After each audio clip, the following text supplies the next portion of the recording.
আসসালামু আলাইকুম রহমতুল্লাহি আবরকাতুহ। বন্ধুরা, সৌন্দর্যের টইটুম্বে ভরপুর, প্রাকৃতিক সৌন্দর্যের টইটুম্বে ভরপুর আমরা কিন্তু চলে আসি ফাইনালি আমাদের মাদারীপুরে সেই মেঠোপথ দিয়ে আমরা রওনা হলাম আপনাদেরকে সঙ্গে নিয়ে।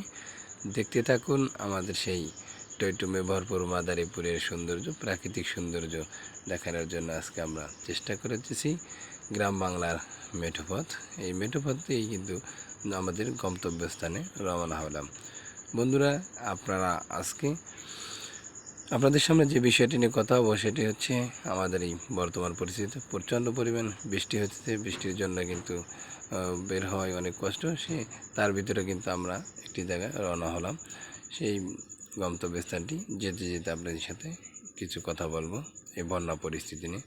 বর্তমান সার্বিক বন্যা পরিস্থিতিতে আমাদের এই গ্রামগঞ্জের খাল বিলগুলো কিন্তু একেবারে শুকিয়েই গিয়েছিল, কিন্তু এই অতিবৃষ্টি এবং অনাবৃষ্টির মধ্য দিয়ে বা কারণে এখন কিন্তু সারা বাংলাদেশের বন্যা পরিস্থিতির সাথে আমাদের এখানে কিন্তু পানি অত্যন্ত বেড়ে গেছে বা বেড়ে যাচ্ছে। সেটি হচ্ছে কিন্তু আমাদের এই এখনকার সময়ের সবচাইতে দুর্ভোগময় মুহূর্ত এটি হচ্ছে।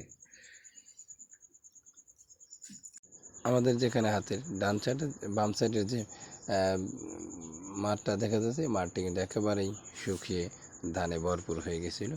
সেখানে এখন কমপক্ষে 1 থেকে 1.5 হাত পানি হয়ে গেছে এবং ধানগুলো তলিয়ে গেছে। এটি হচ্ছে কিন্তু মাদারীপুরের সবচেয়ে বন্যার ভয়াবহতা এতটুকুই। এবং যারা যেখানে আছে নিরাপদে থাকবেন, ভালো থাকবেন। আল্লাহ যেন আপনাদের সকলকে হেফাজতে রাখে, ভালো রাখে। আল্লাহ হাফেজ। আবারও দেখা হবে কোনো একদিন নতুন ভিডিও নিয়ে আপনাদের সঙ্গে। আসসালামু আলাইকুম রহমতুল্লাহি ওয়া বারাকাতুহু।